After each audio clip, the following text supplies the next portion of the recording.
Okay, so just trying to start the test again, just waiting for traffic to come through, as you can see. Test route. And yeah, going to head round on again another route within the test area, Clacton.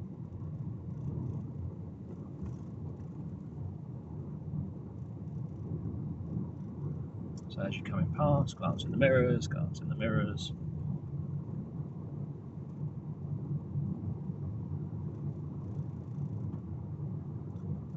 Coming down to the roundabout here. Going to take a right on the roundabout. Look out for your crossing, so that there's chaps in the road. I'm going to slow down, there's people in the road, so I'm just going to let them clear. So he's quite a long way off even the safe area to cross. I want to make sure he can get across. And turn right on this roundabout. So you're looking for cars coming from the left as well as the right, obviously, because the ones coming from the left can stop the ones coming from the right. As it wasn't that busy. Section like this, you've got to work out, can you get through it or not? It depends on what's parked, depends on what's coming. So you've got to work it out. Here, just about enough room. There's a car trying to pull out. I can't see their face, which means they probably can't see me, and the car's sticking out, so they're going to have to go. There we go. Again, it's just, you know, reasonably considerate driving in order to keep the traffic flowing. Big pothole here. I'm just going to keep it slow and get around it. And then I'm going to take X road on the left. So if you look to your left, you can see right into this road. So it should never be a time when you turn into it and discover that it's blocked.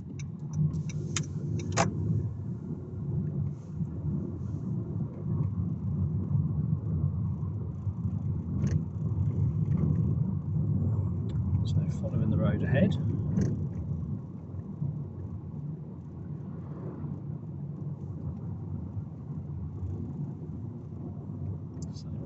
So there's a roundabout, I'm looking at everything that's going on. I just have one car turning left and now somebody on the crossing. So I need to get across the roundabout and drive it up and come to a nice neat stop. And that way all these people can get across. Keep an eye left to right because the pavement curls round to the left. Across as well. That's it. So as you sort of didn't realise she was going across, then stepped onto it. And then when I stopped there, just did a little run to get across quick. And it should be noted that on that crossing there's a central reservation, so it's 2 crossings. So as people come up, so I'm going to ease off here. It's probably going to cross, most people do. Yeah, again, just come to a stop. So technically, could have gone even though she'd stepped onto the other side, but it's quite a short crossing, so I'm not going to do that.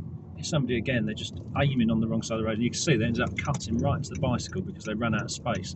I had to keep it quite easy because I have a car right on my back bumper. So turning right into it, this is a junction.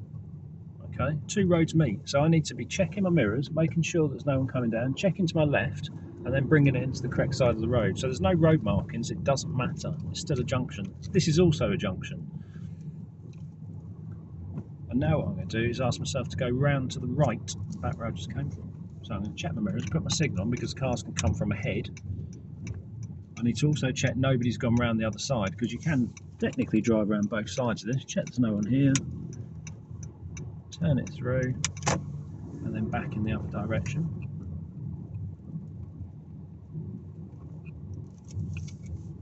Again, checking over my right shoulder there, making sure there's no one coming through that section.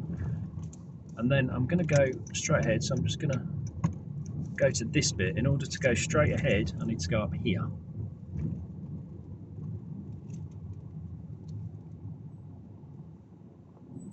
Bring it right to the junction, look for a nice gap. Again, it's quite tricky because the cars coming from the right are quite well hidden, and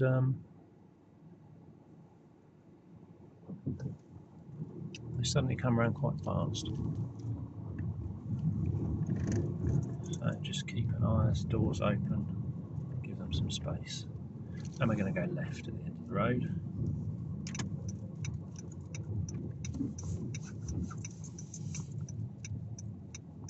Make sure it's clear.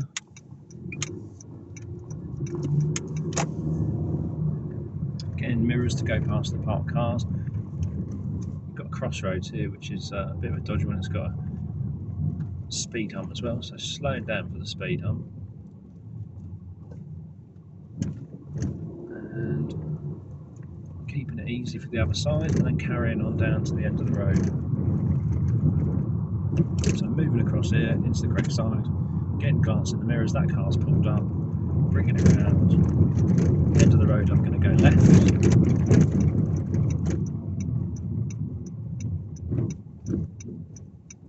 Check it's clear. So bring it out, so I can see it's clear to my right, just making sure there's nothing I couldn't see coming around into this section, and it's fine. And then I'm going to turn right at the end of the road.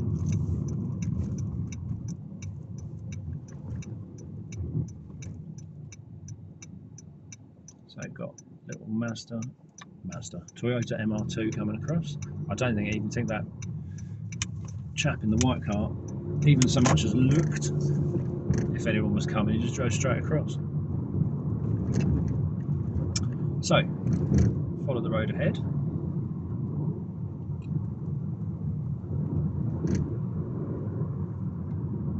Left at the end of the road, so mirrors, braking, signal. So out of order. Oh, it's the same person that didn't even look on that mini roundabout, and now he's partially on the wrong side of the road, no indication. Yeah. Excellent driver.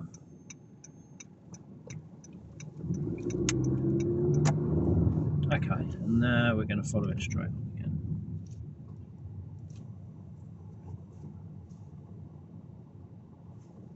Yeah, I'm not quite sure what they were doing, because they're sort of stopping when there's no one on the crossing. I mean, there were people, but they cleared the crossing by the time they got there. Okay, looking ahead, so there's a hobgoblin lorry trying to reverse. Mini coming out, should make it round. Some vehicles won't make it round there, it's a bit tight, so they swing wide. And here you've got to work out, you know, is it all about to try and pull out that junction, anyone trying to cross, as that lorry pulls in, and we pull up.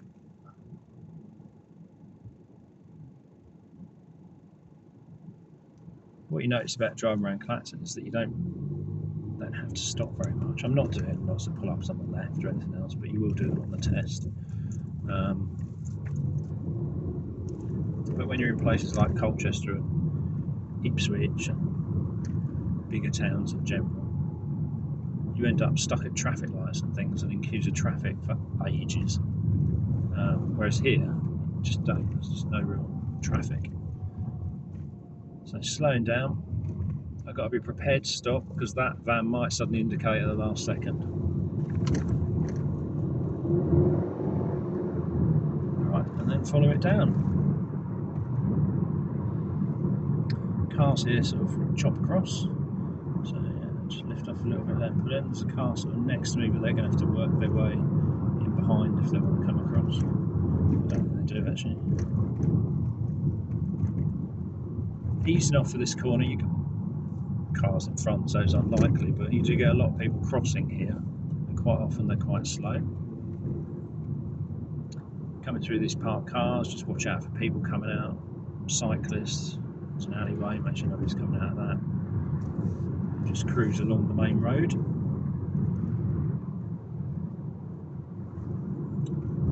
Quite often you get asked to stop on this road in either direction. So pull up on the left. And you could easily do it there, for example, next to that tree. So glancing my mirrors, bringing it out. Everyone's squeezing over a little bit, which is what they need to do. Glancing my mirrors again, make sure there's nothing come out of that. Sometimes you get roadworks. That's very small, but with an exit for works vehicles. So, going to take the second exit. So, slowing it down. I'm watching the roundabout, looking. There's nobody coming, so I'm driving straight into it. Checking my mirrors, left signal now because I've gone past that exit. There's no one anywhere here. I can see both sides of that zebra crossing clearly.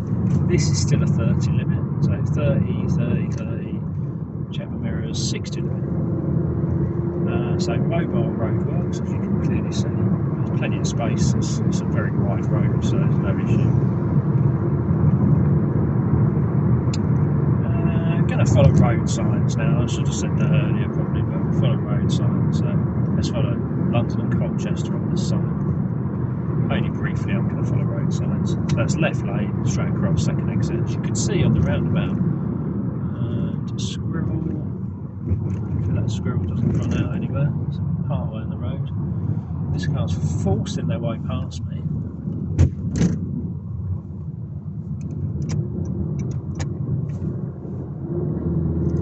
Very aggressive drivers. I mean, there was a lane for them to go into there, but because they tried to swing into it a bit quick, they got surprisingly close to the car.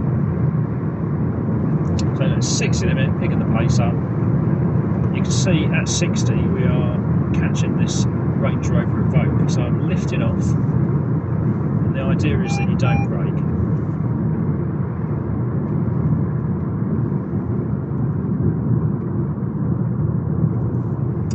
Turn right on this roundabout. I'm following Great Holland on the sides now. Range Rover Evoque's turning that way as well.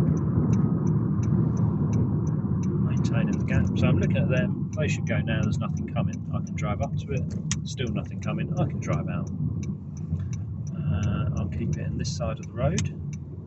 Keep a gap because again they're pretty slow around this roundabout. Good signals though. Check the mirror signal as well. Bring it off. What's speed limit? It's still a 60. There was a de-restriction sign anyway at the start, just in case anyone looks and goes, ah, the street lights. So it is de-restricted. So you're going to go straight across this roundabout. Bringing it up to the junction, look in, the lorry's going straight on. There's a Volkswagen blocking the car off my right. Come round, checking the mirrors, left signal, so the car's coming out of here, know where I'm going. Again, de-restricted sign at the entrance, so it's a 60 limit.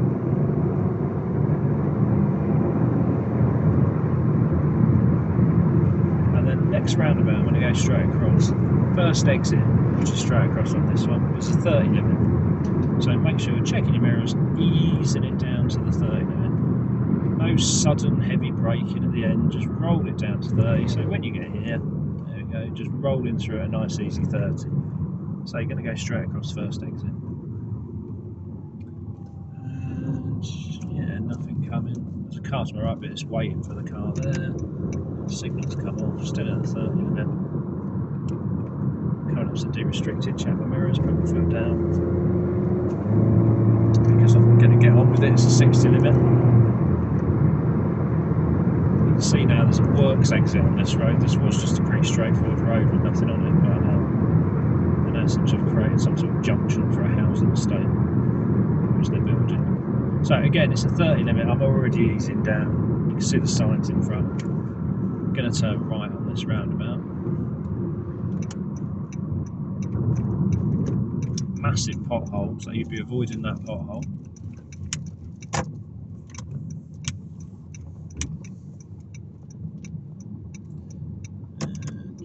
Left signal, got some temporary roadworks, so cruise up to it nice and easy so I can stop if necessary, and next left.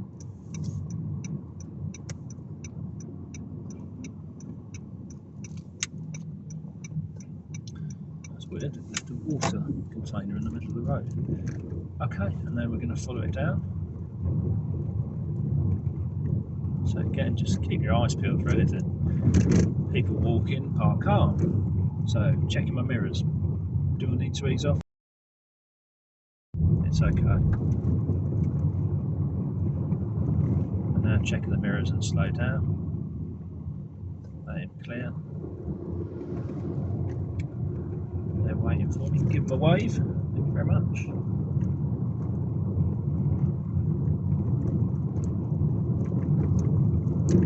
and just continue to follow this head.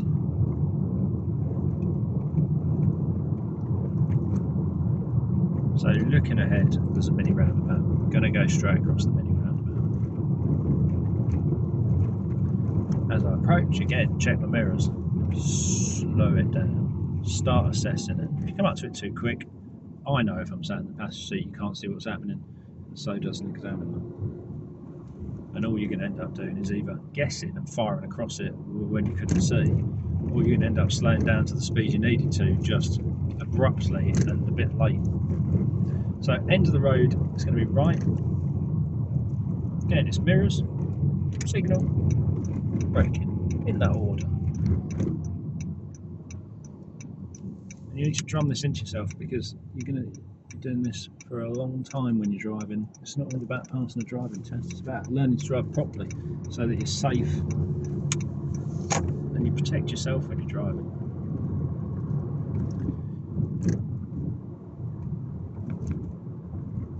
So follow it along. Again, you're just looking out for stuff. This used to be a row of shops on the left, but nothing really here now, just a barber's. So just watching out.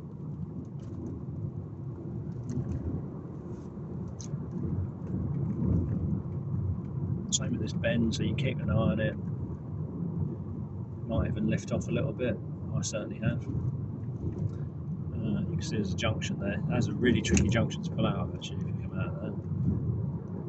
BMW pulled out of the side road and you can see there's a mini roundabout. I'm going to go straight across the mini roundabout. So again, check the mirrors. Braking gently. Got to be prepared to stop at the end. Can't see round this fence, so I'm going to slow it right down until I can actually see. And yeah, now I can see. There we go. Pick the pace up. I'm assessing the road. I've gone up to 30 because it's clear at this point. I can see down both sides pavements. I can see across the grass. I can't see anyone running towards the road. I can see the entrance of the cemetery. No one there. Got a really clear run down here. Can see right the way around the corner. A couple of people there on mobility scooters and some dogs. I'm going to slow down a little bit in case anything happens here because yeah, the pavement was slimming, the dogs are there. All they got to do is run a wheel off the edge and they're going to fall straight in the road. And it does happen. I literally just maybe a couple of months ago, 6 months ago maybe actually, was on a driving lesson, coming down a hill in a 30 limit, and there was a man waving us down. And basically the reason he was waving us down is because somebody on a mobility scooter on the road a little bit further up had done exactly that. They dropped a wheel off the pavement and the mobility scooter had fallen sideways onto the road and they were lying across the road, but it was on a bend. And of course if that happened right in front of you, that would be pretty dangerous. So I'm going to wait here because if I go through I'm just going to block the road.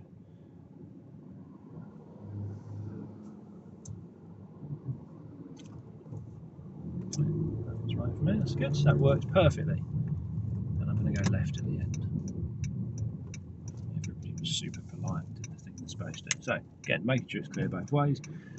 Make sure it's obviously clear to pull out, but making sure my exit route is clear. Very important. I mean, you have to look both ways, but you have to know why you're looking both ways. And the reason you're looking both ways is to make sure you can pull out of the junction safely and to make sure you're not going to accelerate straight into somebody trying to cross the road or a traffic jam or whatever. So this person's decided to sort of stop and let someone across, which is fine, but he really shouldn't be doing that. You know, they're on the straight ahead, they just need to keep going.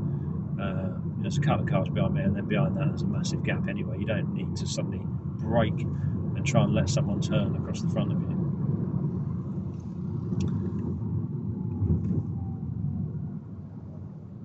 So as you come up to anything like this, just glance in the mirrors. It's a change of speed, but again, what is the purpose of looking in the mirrors? It's to make sure there's no motorbikes or anything come past, or cars. I mean, it happens again quite frequently.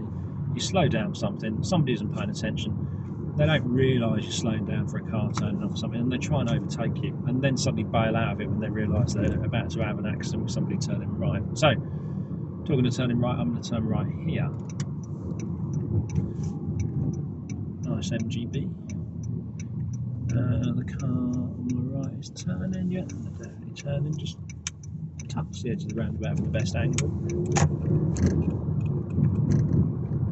Park cars, smaller gap, slowing down. Make sure I can get through it. You can see the white line on this side is actually a lot further over, so I have more space on that side. Again, here you've got to make sure we can get through or not. I won't with the van, but I will with these cars because there is enough space. Look at his phone. It did let me through. So checking my mirrors, bringing it out. Again, glancing.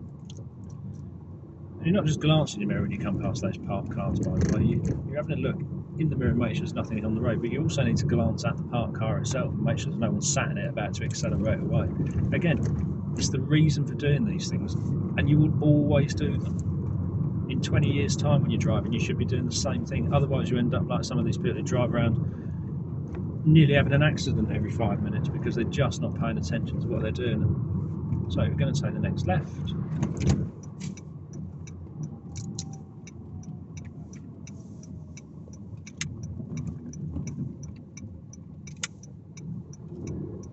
Tricky because there's cars parked on the bend. Try and look in the reflections to see if there's anything coming. You may or may not see it, depends. I'm going to take the next road on the right. It's not a busy road though, but if you get something big, it's actually quite tricky.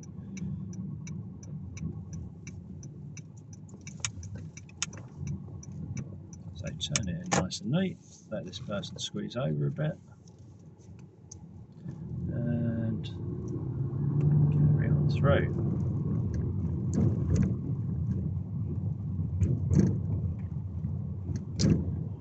And then I am going to ask myself to do a pull-up on the right.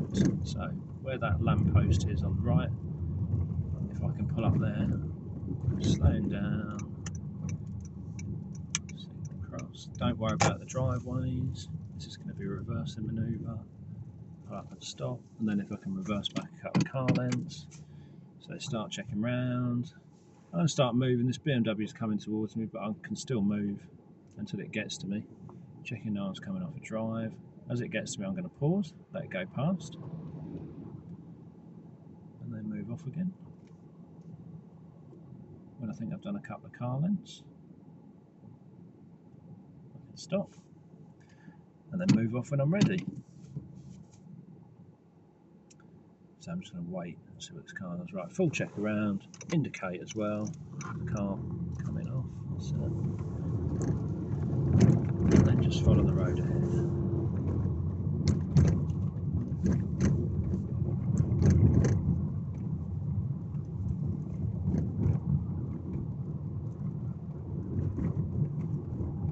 So easy through these corners, you can't see. Now it opens up, you're right. Look at the junctions on the left as well. Could be someone coming up to them, could be someone crossing. If you come around this bit at school time, it's going to be incredibly busy. But we're not at school time at the minute. So now I'm going to turn left at the end of the road and then right. So essentially we're going to go, what from here is straight on. And at some point in history it would have been a straight on, but they've changed the roads.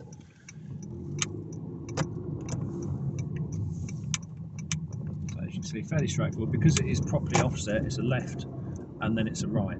Proper left, then proper right. I can see blue lights. Can't work out how they are moving, so I'm going to slow it down. This car has sort of stopped in a really poor position, so I'm going to stop a little way back.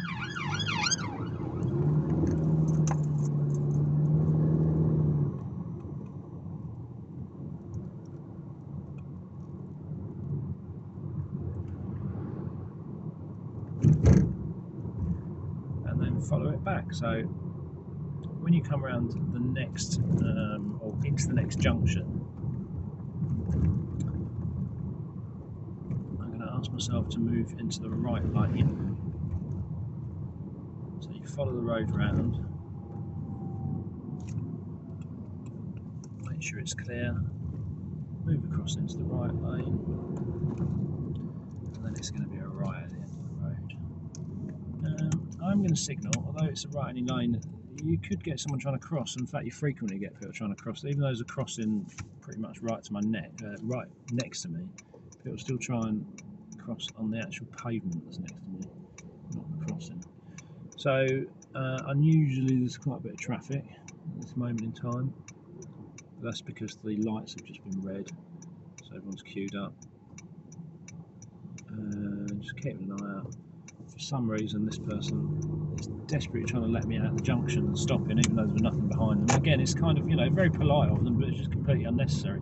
I could have pulled out anyway if they'd have just driven past, but there you go. And then we're back at the test centre again. So if you're going in, you go to the left through that hole. You can just about see it just after the zebra crossing. There's a hole in the wall with a metal gate, and that's where you turn in.